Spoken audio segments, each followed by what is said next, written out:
Present అమెరికాలో situation బాలేదు. Next job ఎలా ఉంటుందో తెలీదు. జాబ్ లేకుండా చాలామంది ఉండేవాళ్ళు ఉన్నారు. జాబ్ మార్కెట్ ఎప్పుడు ఇంప్రూవ్ అవుతుందో తెలీదు.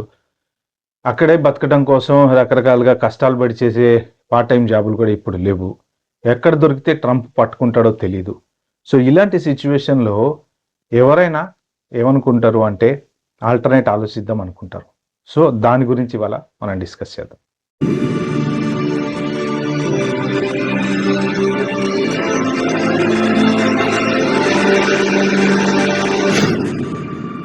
Hi hello friends, welcome to యోగ్ స్టాక్. ఎస్, ఆల్టర్నేట్ ఏంటి నిజంగా అంటే మనం ఇండియా నుంచి వచ్చాం కాబట్టి ఇండియా వెళ్ళటం ఒక ఆల్టర్నేటివ్. ఇండియా వెళ్తే ఎలా ఉంటుంది, మన పిల్లలు ఏ ఏజ్లో ఉన్నారు, సో ఆ ఏజ్ని బట్టి కొంత పెరిగి ఆల్రెడీ 10 years 12 years వచ్చిన పిల్లలు తీసుకుని ఇండియా వెళ్తే అడ్జస్ట్ కాలేరు. కానీ అడ్జస్ట్ కాలేరని మనం అనుకుంటాం, కానీ పిల్లలు ఆటోమేటిక్గా అడ్జస్ట్ అయిపోతారు. సో ఇండియా వెళ్తే ఏం చెయ్యాలి అని కొంతమంది ఆలోచిస్తారు. వెళ్ళగలమా లేదా అంటారు. వెళ్ళిన తర్వాత మళ్ళీ కొంతమంది ఇండియాకి వస్తారు. సో ఇప్పుడు ఏంటంటే ప్రజెంట్ చాలామంది ఆలోచిస్తున్నారు, మనము మన ప్లేసు, మన ఏరియా, మనం ఉన్న ప్లేసు వెళ్ళిపోతే ఎలా ఉంటుంది అని. అంటే ఇక్కడ వెళ్ళిపోయే వాళ్ళల్లో కొంత పర్సంటేజ్ ఆల్రెడీ జాబులు చేసి మంచిగా సంపాదించుకొని జాబు లేక గ్రీన్ కార్డ్ రాక వెళ్ళిపోదాం అనుకునే వాళ్ళు ఒక లెక్క. సో ఆస్తులు ఆల్రెడీ ఉండి మనం ఎందుకురా కష్టపడాలి, మనకు అక్కడ 50 ఎకరాలు ఉంది, 100 ఎకరాలు ఉంది, మనం ఇక్కడంతా కష్టాలు పడాల్సిన అవసరం ఏంటి అని అనుకునే వాళ్ళు ఒక లెక్క. సో జనరల్ మిడిల్ క్లాస్ది ఒక లెక్క. సో ఈ మిడిల్ క్లాస్ వాళ్ళు ఏంటంటే అక్కడ ఉన్న అంటే మదర్ ఫాదర్ ఏదో మామూలు జాబులు చేసుకుంటా ఒక జనరల్ లైఫ్ లీడ్ చేసేటువంటి మిడిల్ క్లాస్. అమెరికా వచ్చాం, సెట్ అయిపోయాం, అమ్మాయి హ్యాపీగా మన లైఫ్ సెటిల్ అయిపోయింది అనుకున్నారు. కానీ ఇప్పుడు పరిస్థితులు బాగాలేవు. ఇప్పుడు గ్రీన్ కార్డ్ అప్లై చేస్తే ఎప్పటికి వస్తుందో తెలీదు. సో H1B మీద కంటిన్యూ అవ్వాలి. జాబ్ మార్కెట్ బాగాలేదు, జాబ్ లేదు, పోయింది, వస్తుందా రాదా తెలీదు. ఇలాంటి టైంలో సో వెళ్ళిపోతేనే బెస్ట్. ఎందుకు అంటే మనం ఎక్కడున్నా కంఫర్టబుల్గా ఉండాలి. అంటే ఒక్కటి, ఇక్కడ ఉన్నంత కంఫర్టబుల్ లైఫ్ అబ్రాడ్లో ఉన్నంత రిచ్ లైఫ్ ఉండకపోవచ్చు. బట్ అక్కడికి ఇక్కడికి తేడా ఏంటంటే ఇక్కడ మనల్ని పలకరించే దిక్కు ఉండదు. ఇండియాలో కనీసం పొద్దున్నే లేస్తే ఎవడో ఒకడు నమస్తే బాగున్నావా అంటాడు, పాల ప్యాకెట్ వేసి ఒకడు పలకరిస్తాడు, లేకపోతే కూరగాయలు ఇంటి ముందు బండి ఒకడు పలకరిస్తాడు. అక్కడ ఉండే లైఫ్ డిఫరెంట్గా ఉంటుంది. కాకపోతే కొంత క్లీన్లీనెస్లో కొంచెం తేడా ఉంటుంది. But other than Indian life is very very good life. Rich life కాదు, గుడ్ లైఫ్. రిచ్ లైఫ్ వేరు, గుడ్ లైఫ్ వేరు. రిచ్ లైఫ్ అంటే మనం కారు, బిల్డింగ్లు ఇవన్నీ ఉంటే రిచ్ లైఫ్. అవన్నీ లేకపోయినా కానీ ఇండియాలో 10,000 ఉన్నా కానీ ప్రశాంతంగా బతకచ్చు. ఛాయ్ తాగాలంటే మన దగ్గర డబ్బులు లేకపోయినా ఎవడో ఒకడు వచ్చి తాగిపిస్తాడు. అదే అబ్రాడ్లో అలా ఉండదు. సో ఎవరైనా సరే ఒకవేళ మీరు ఇండియా వెళ్ళి సెటిల్ అవ్వాలి అనుకుంటే నా బెస్ట్ సజెషన్ ఏంటంటే ప్లాన్ చేసుకోండి, వెళ్ళిపోండి. ఇప్పుడు చాలామంది వెళ్తున్నారని కూడా విన్నాను నేను. కానీ పిల్లలు చిన్నగా ఉన్నప్పుడే వెళ్తే ఏంటంటే వాళ్ళు ఆటోమేటిక్గా సిస్టమ్కి అలవాటు పడిపోతారు. సో కొంత వాళ్ళు పెద్ద అయిన తర్వాత వెళ్తే మళ్ళీ ఇబ్బంది పడతారు.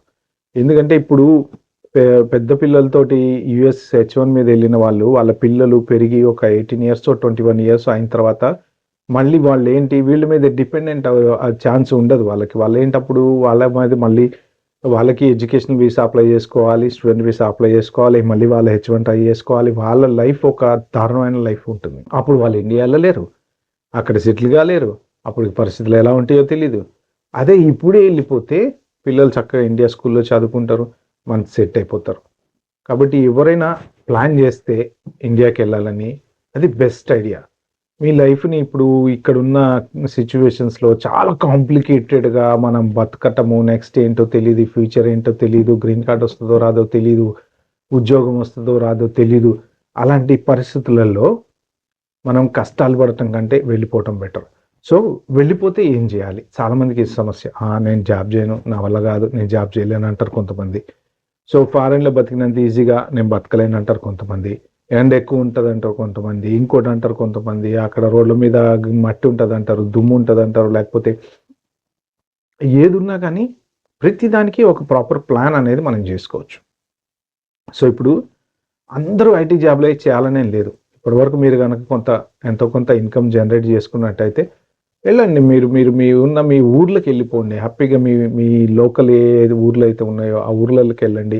కాస్ట్ ఆఫ్ లివింగ్ తక్కువ ఉంటుంది. ఇప్పుడు హైదరాబాద్లో high standard cost of living ఉంటుంది. ఇప్పుడు మనం ఇంతమంది అబ్రాడ్‌లలో ఉన్నాం గదా! అందరూ ఊర్లో చదివొచ్చిన వాళ్ళే. ఇప్పుడు ఓన్లీ హైదరాబాద్‌లోనో, ఢిల్లీలోనో, బాంబేలోనో చదివొచ్చినోళ్ళు కాదు. తెలుగు మీడియం స్కూళ్ళల్లో చదువుకున్నోళ్ళు, ఊర్లల్లో చదువుకున్న వాళ్ళు బోలెడు మంది అబ్రాడ్‌లో ఉన్నారు. కాబట్టి ఎక్కడైనా పిల్లలు అడ్జస్ట్ అవ్వగలరు. టౌన్స్‌కెళ్ళొచ్చు, సిటీస్‌కెళ్ళొచ్చు, ఒక చిన్న బిజినెస్ పెట్టుకోవచ్చు. అంటే మనము బతకడానికి మనకెంత గావాలి అనేదే ఒక ప్రియారిటీ అండి. ఎంతో గావాలి, బోలెడంత గావాలి, 4 బిల్డింగులు గావాలి, 4 కార్లు గావాలి అనుకుంటే అదొక డిఫరెంట్ స్టోరీ. సో, మనము అయిపోయింది ఎళ్ళాము అబ్రాడ్ సంపాదించుకున్నాము. సంపాదించుకున్నంత సంపాదించుకున్నాము. లేదు కొంతమంది ఎళ్లారు సంపాదించుకోలేకపోతున్నారు, ఇబ్బందిగా ఉంది. కష్టపడొద్దు ఎళ్ళిపోండి. ఎళ్ళిపోయి ప్రశాంతంగా ఇండియాలో సెటిల్ అవ్వండి. వెళ్తున్నారు ఇప్పుడు చాలామంది నాకు తెలిసి ఈ మధ్యన ఆహ్, అమెరికా నుంచి రివర్స్ మైగ్రేషన్ చాలా జరుగుతుంది. అంటే అందులో కొంత సంపాదించుకున్న వాళ్ళు బాగా సెటిల్ అయిన వాళ్ళు ఎళ్లి ఇండియాలో ఇన్వెస్ట్‌మెంట్లు జేస్తూ, రియల్ ఎస్టేట్ బిజినెస్‌లు జేస్తూ వాళ్ళు బతుకుతున్నారు. కానీ ఇప్పుడు ప్రెజెంట్ ఉన్న సిట్యుయేషన్‌లో అటు గాకుండా, ఇటు గాకుండా ఉన్నవాళ్ళు ఇరుక్కుపోయారు. ఎందుకంటే ఒక 20, 25 ఇయర్స్ బ్యాక్ ఎళ్ళినోళ్ళంతా గూడా ఇప్పుడు బీభత్సమైన రిచ్ భయంకరంగా సంపాదించుకున్నారు. వాళ్ళకి ఎటువంటి ప్రాబ్లమ్స్ లేవు. రీసెంట్‌గా ఒక 10 ఇయర్స్ నుంచి లేపోతే 6, 7 ఇయర్స్ నుంచి ఎళ్లి హెచ్-1 మీదుండి, స్టూడెంట్ మీదుండి హెచ్-1కొచ్చి ఇలాంటి వాళ్ళ జాబులు కొంచెం ఇబ్బంది పడుతూ అటు ఇటుగా కొంతమంది ఏంటంటే ఏదో ఒక రకంగా ఎవరితోనో ఇంటర్వ్యూ చేపిచ్చేస్తారు. జాబ్‌లో జాయిన్ అవుతారు. సో, వాళ్ళకి కొన్ని ప్రాబ్లమ్స్ ఇప్పుడు జాబులు పోతాయి మధ్యలో. తర్వాత జాబ్ దొరకదు. ఆ హెచ్-1కి ఉండే 60 డేస్ తర్వాత జాబ్ దొరకకపోతే ఏదో ఒకటి సూపర్ మార్కెట్‌లో పనిచేస్తారు. ఇప్పుడు ఆ పరిస్థితి లేదు. కాబట్టి ఎవరైనా ప్లాన్ చేసుకొని ఎళ్ళాలనుకుంటే మాత్రం బెస్ట్ టైమ్ ఇది. ఎళ్ళిపోండి, ఆలోచించుకోండి. బట్ నాదొక చిన్న సజెషన్ ఏంటంటే రిచ్ థింకింగ్ పెట్టుకోకండి. ఇప్పుడు నేను డిఫరెన్స్ చెప్తా. చాలామంది ఏంటంటే ఇండియా ఎళ్ళే వాళ్ళ ఆలోచన విధానం ఎలా ఉంటదంటే విల్లా గావాలి ఎళ్ళంగానే. నెక్స్ట్ పిల్లల్ని 2,50,000, 3,00,000 మినిమమ్ సంవత్సరానికి కట్టే ఫీజు కట్టే స్కూల్స్‌లో జాయిన్ జేయించాలి. అంటే వీళ్ళకి నామోషి. వేరే పిల్లోడు ఇప్పుడు మనకు తెలిసిన పిల్లోడని గనక వేరే స్కూల్‌లో చదువుతున్నాడంటే, మనం అదే స్కూల్‌లో చదివిచ్చాలి. లేదంటే ఏంట్రా నువ్వు అబ్రాడ్ నుంచి అమెరికా నుంచొచ్చి మీ పిల్లోడిని ఈ స్కూల్‌లో జాయిన్ చేసావేంటి?" అంటారు. సో, ఇలాంటి భేషజాలకు పోవాల్సిన అవసరం లేదండి. ఎందుకంటే 2,50,000, 3,00,000 సంవత్సరానికి కడతా పోతే యూకేజీ, ఎల్‌కేజీ నుంచి మొదలుపెడితే వాడు ఇంటర్ అయిపోయే వరకు దగ్గర దగ్గర రూ. 1,00,00,000 చదువుకే అయితది. మీక్ మీకు ప్రాక్టికల్‌గా ఒక సింపుల్ ఎగ్జాంపుల్ జెప్తా. సిల్వర్ ఓక్స్‌లో చదువుకున్నోడు, తర్వాత మామూలు స్కూల్‌లో చదువుకున్నోడు ఎటు పోయి ఎటొచ్చినా మళ్ళీ ఇంటర్‌కి మాత్రం నారాయణలోనే కలుస్తారు. మరి ఏంటి తేడా?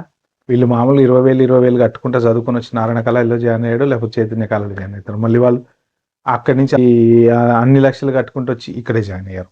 So, end of the day సేమే అవుతది.